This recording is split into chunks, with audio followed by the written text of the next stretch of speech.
Успешно извлечен рибар од длабока Тиња и Кал на реката Пчиња кај студена бара од пожарникари. Тим пожарникари од територијалната противпожарна единица Куманово на чело со командирот на смена Сашо Илиевски неколку часа изминатава ноќ беа во спасувачка акција. Итниот случај е пријавен на 112 во Центарот за управување со кризи од рибар, кој што ги слушнал повиците за помош на лицето кое што веќе било заглавено во Тињата. Тимот пожарникари за среќа брзо и навреме стигнал до оддалеченото место од пристапниот пат.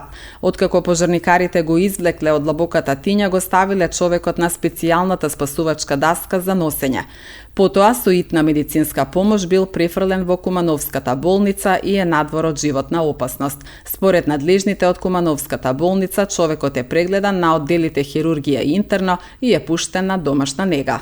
Можам да кажам дека вчерашната акција беше малку една по-комплексните операции од како сум тука во пожарна. Имавме повик околу 3 часот и некаде 10 минути од повикувачкиот број 112 Центар за со управување со кризи, дека има заглавено едно лице во бара Мочуриште во атарот на село Пчиња и во близина Студена бара.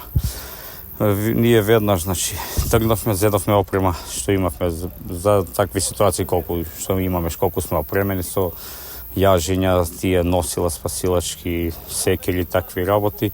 И тргнавме веднаш, бидејќи отидовме, се координиравме во меѓувреме со лицето што повикало, што го чуло. Сушност повикот, ова е исто така што бил рибар таму, што го чул повикот за лицето што бара помош. Тоа веќе било навлезено, ноќе не се видело, навлезено длабоко во Тињата. И сега, кога стигнавме на местото на настанот, бевме оддалечени некаде, не можевме со возило да одиме некаде 500 или 1000 метри, го моравме да го ставиме возилото. Потоа ги зедовме носилото и сета опрема што ни беше потребна, мислевме дека ќе биде потребна за таква интервенција, и одевме пешки и се пробивавме низ, како да ви кажам така, бидејќи и ова нели што имавме поради дождови и вака вегетацијата беше многу голема, во налик на Мочуриште, џунгла, така да се пробивавме со помош на секири, да го пробивавме патот. Во еден момент се слушна гласот на лицето, така да тоа ни даде добар знак дека можеби ќе успееме да го спасиме. Веднаш кога стигнавме до местото настанот, иако беше тешко, најтешкиот дел допрва доаѓаше кога стигнавме блиску до местото на лицето. Разговараме со него, видовме дека е контактибилен колку што може да биде и видовме дека уште е жив, дава знаци на живот, беше навлезен во калта некаде тука скоро до главата. Ние веднаш моравме, бидејќи ситуацијата беше таква, моравме веднаш брзо да реагираме. Немавме време многу за размислување, всушност таква и нашата работа.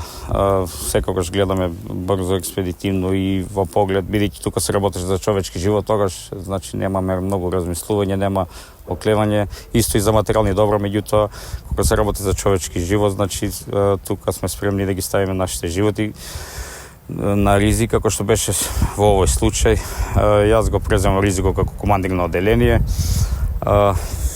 Исто и јас бев врзан со јаже, имав јаже со себе, секира, тоа носила, за да можам да влезам во случај и бидејќи постоеше опасност и ја да се заглавам во калта, како што и се тоа се случи на почетокот.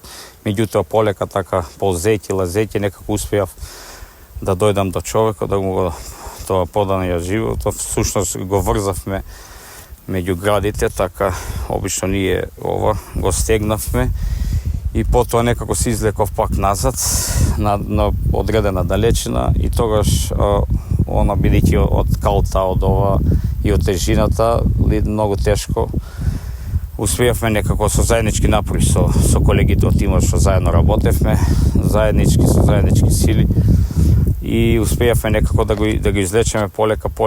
Во време имавме неколку полно препреки тука, некои дрва, целта беше да не пробаме слушно да не го повредиме уште повеќе, не знаеме за какви можеби има повреди некои и така пазевме полека, постепено, етапно, по чекор да го излечуваме, да може да не го повредиме и да може да остане живи безбедно, да го транспортираме до установата, односно до брзата помош која не чекаше на оддалеченост од 500.000 метри.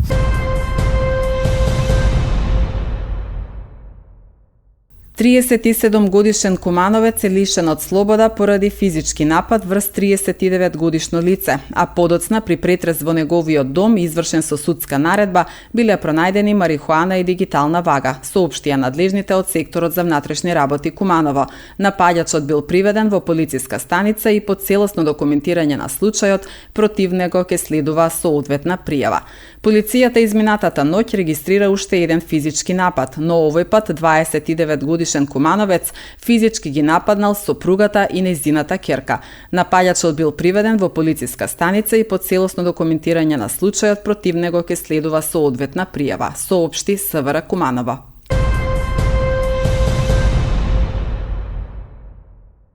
На иницијатива на граѓаните, јавното предпријатие Чистота и зеленило повторно ја чисти дивата депонија на влезот на населбата Перо Чичо кај поранешен туш.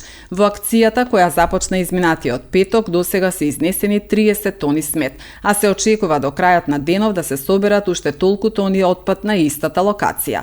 Надлежните од комуналното предпријатие апелираат за поголемо присуство на терен од инспекцијските служби и полицијата за да се намалат ваквите појави. Но освен смет на дивите депонии се одлага и кабаст отпад, кој што представува дополнителен проблем при чистењето. Директорот на јавното предпријатие Чистота и зеленило Ненад Стојановски најави дека наредните денови ќе биде организирана и бесплатна акција за собирање кабаст отпад. За локациите граѓаните дополнително ќе бидат известени. Станува збор за локација кај што фрлаат несовесно граѓани и неовластено, фрлаат смет кој не треба да се фрла тука. Овој потек кај што се прави мостот во Ѓорче Петров и самата дива депонија која беше на горниот дел, сметот беше во огромни купови. Истиот си има расфрлувано подолу, меѓутоа заради градењето дел остана доле, кој го користат од долниот дел граѓаните. За жал и горниот дел, ние како ЈП Чистота и зеленило сме должни тоа да го направиме. Во тек е чистење на овој долен појас кој ќе продолжи до отпадот подолу, односно кај Орхидеја. И денеска планираме во таа количина едно 5-6 камиони, сигурно најмалку 30 тони смет, истото да го изнесеме. Додека се подготвувавме да дадеме ова изјава, поминува огромен број на мотокултиватори, можете да фатите прилог и сега. За 3 минути поминаа 6 култиватори со отпад, јас не знам кај го носат. За ова работа треба инспекцијски служби да излезат и да си ја завршат својата работа. Апелирам и до НИФ, исто така и до МВР, да преземе активности да ги искочистите од сообраќај, кои се најсериозни причинители. До сега и праксата покажа дека овие казни се во многу мал број и воопшто граѓаните не се дисциплинирани. Предлагам воведување на финансиска полиција и очекувам од оваа влада дека таа втора фаза на децентрализација, не знам кои услови понатаму би требале да ги исполнит и тоа навистина да профункционира, бидејќи ЈП Чистота и зеленило во својот обем на работење не може и своите тековни работи да ги постигне, меѓутоа ваквите типови на диви депонии, ваков отпад насни причинуваат дополнителни залагања и ангажмани. Кабаст отпад, исто отпад од сличен тип. Еве овдека имате кабаст отпад. Истиот е изнесен во Сабата, продолжува и делот кој што е недоизнесен и не се фрла само на овие локации, се става пред контейнери на сите можни локации на кои не треба да се става. За истиот ЈП Чистота и зеленило организира акции во текот на година кој ги најавува да граѓаните го изнесат тој отпад на тие локации и ние како јавно предпријатие потоа бесплатно го преземаме како би можеле да не се доведуваме до ситуации до кои сме доведени. Меѓутоа постои многу мала заинтересираност на граѓаните и ако ви речеме во некој проектирани бројки дека од целокупниот кабаст отпад кој што се појавува во текот на година, дали 5% го изнесуваат граѓаните на тие локации на кои ги најавуваме и правиме акции, само ќе докаже дека нема дисциплинираност во тој дел. Еве сега во наредните денови повторно ќе организираме таква акција на одредена локација кај што граѓаните треба да го изнесат тој тип на отпад. Ние би го презеле бесплатно како би ги заштители и нив од дополнителни трошоци, бидејќи таа услуга чини. Доколку некој сака да изнесе кабаст отпад, може да се обрати кај нас, ние да му наплатиме на таа услуга, ја презимаме комплетно и ја носиме на депонија во место кај што е определено за кабаст отпад.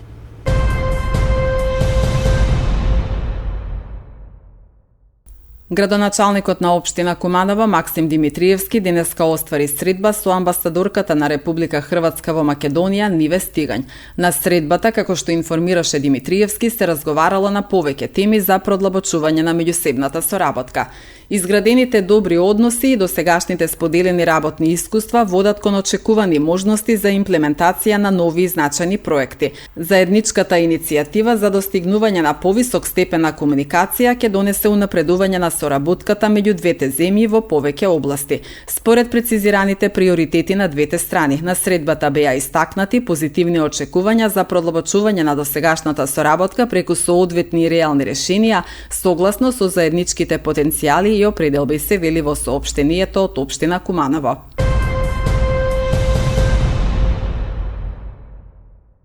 Територијалната противпожарна единица Куманово во текот на вчерашниот ден интервенирала и на запалено возило пред наплатната рампа Романовце, а екипа пожарникари од единицата Старо Нагоричане гаснеле сува трева и нискостеблеста деградирана шума во селото Жеглјане покрај патот, пишува во билтенот на регионалниот центар за управување со кризи.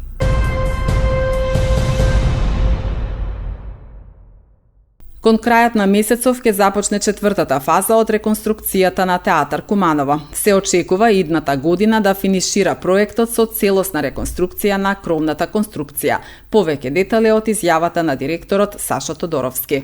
На крајот на јули би требало да започне четвртата фаза, која би требало да заврши некаде кон крајот на ноември, за да заврши оваа фаза што е предвидена, четврта фаза на реконструкција. Четвртата фаза опфаќа реконструкција на дел од архитектура внатре во објектот, така да сигурни сме дека за тие 4 месеци ќе се заврши тоа, за да идната година, 25-та, се започне со големиот дел на реконструкција, кровната конструкција, при што би започнало финиширањето на театар Куманово.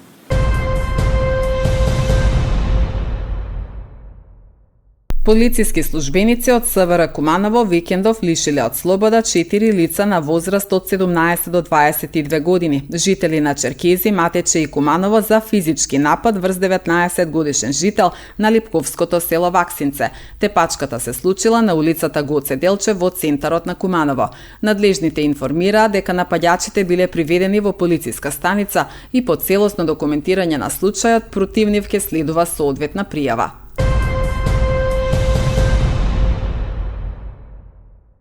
Регулаторната комисија за енергетика, водни услуги и услуги за управување со комунален отпад на Македонија донесе одлука со која се врши зголемување на малопродажните цени на нафтените деривати во просек за 1% во однос на одлуката од 1 јули годинава. Од ноќеска на полноќ максималните цени на нафтените деривати ќе изнесуваат: моторен бензин Евросупер БС 95 84 денари, Евросупер БС 98 ќе се продава по 86 денари, дизел горивото 77 денари, маслото за горење, односно екстра лесното 75,5 денари и мазотот 48,63 денари за килограм.